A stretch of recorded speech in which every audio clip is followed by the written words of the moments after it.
So Captain Walton has been writing emails to his sister in England explaining his journey to trying to get to Antarctica. And then one night they got stuck by ice and they found a guy floating in the water in this ice with his dogs.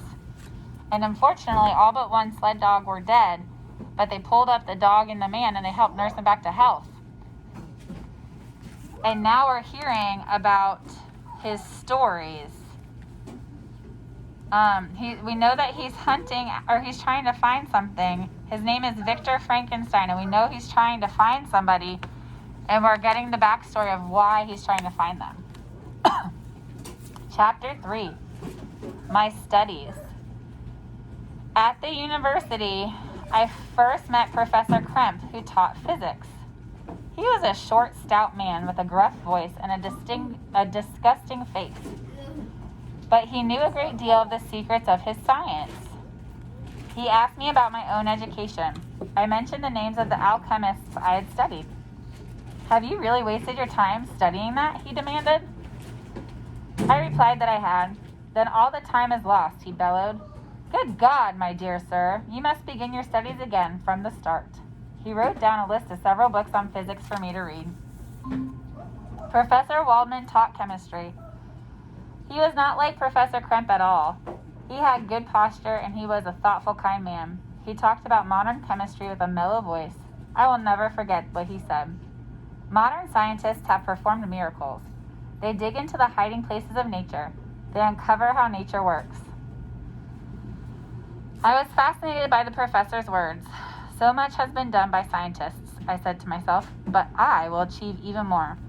I will explore unknown powers. I will reveal to mankind the deepest mysteries of the world. Professor Waldman did not laugh when I told him I had been reading about the alchemists. He called them men of genius. He then took me into his laboratory and explained to me the uses of many machines. He also gave me a list of books to read about modern chemistry. I will never forget that day. It decided my future destiny. I became very involved in my studies.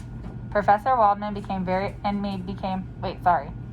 Professor Waldman became my good friend, and he helped me set up my own laboratory. There I often stayed up all night working.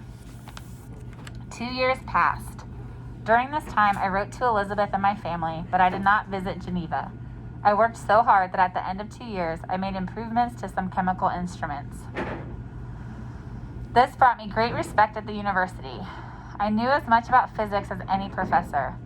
There was not much more that I could learn there, so I could have gone home. But listen to my tale, and you will know why I did not. I had become interested in the life that streams through the human body. Where did it come from? It was a brave question. I wanted to discover the answer. I decided to focus on the branches of science that related to the body.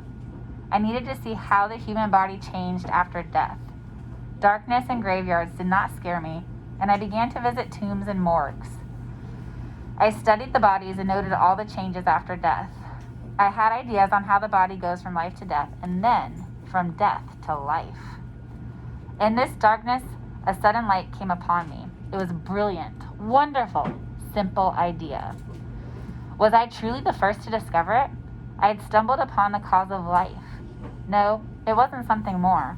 I had discovered how I could bring something to life. "I see by the look in your eye, Captain Walton, that you want to know my secret. That cannot be. Listen patiently until the end of my story. You will see why I cannot tell you. You will see how dangerous knowledge can be. I knew that an amazing power was placed in my hands. Should I actually create something and bring it to life? Should I put together the parts of a human being? I would need muscles, veins, bones. Think of what I could add to science. Think of the glory! I knew I must do it. And so I began the creation of a human being. I decided to make the creature gigantic in size, 8 feet tall, to make the smaller parts easier to work with. I was enthusiastic with my work. Oh, think of the happy creatures that would owe their lives to me. I would be their father. As I worked, I grew pale and weak. I could think of nothing else. I failed many times, but tried again. Can you imagine the horrors of my secret work? I hunted through fresh graves. I collected bones from morgues. Thinking about it now makes my body tremble and my eyes water. But then I was desperate to finish my work. I did not care how gruesome it was. This guy's messing with the wrong stuff. My workshop was in a private room at the top of the house. It was separated from the other apartments by a hall and a staircase. I worked so hard that my eyeballs stared from their sockets. I was often disgusted by my work, but I could not stop. The summer months passed. It was a beautiful season, but my eyes were blind to nature. I kept working with all my heart and soul. I also forgot the family that I had not seen for such a long time. I knew my silence troubled them, but I could not stop working. Surely my father and Elizabeth wondered about me. Winter, spring, and summer passed. I know now that a person should always keep a calm, peaceful mind and not become crazed with work.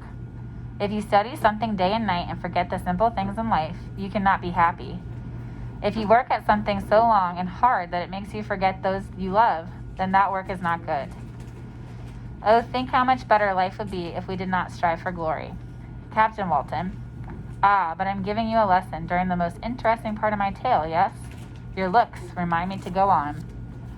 That whole year, I never watched blossoms open or leaves change. I was too excited about my work, but I also spent time worrying. Every night I went to bed with a fever. I became nervous and jumpy. The fall of a leaf would startle me. I stayed away from other students as if I were guilty of a crime. Sometimes I became alarmed at how awful I looked, but I knew that my work would soon come to an end. I promised myself that I would exercise and have fun when my creation was complete. Dun, dun, dun. All right, we're going to stop there for today and get ready for recess.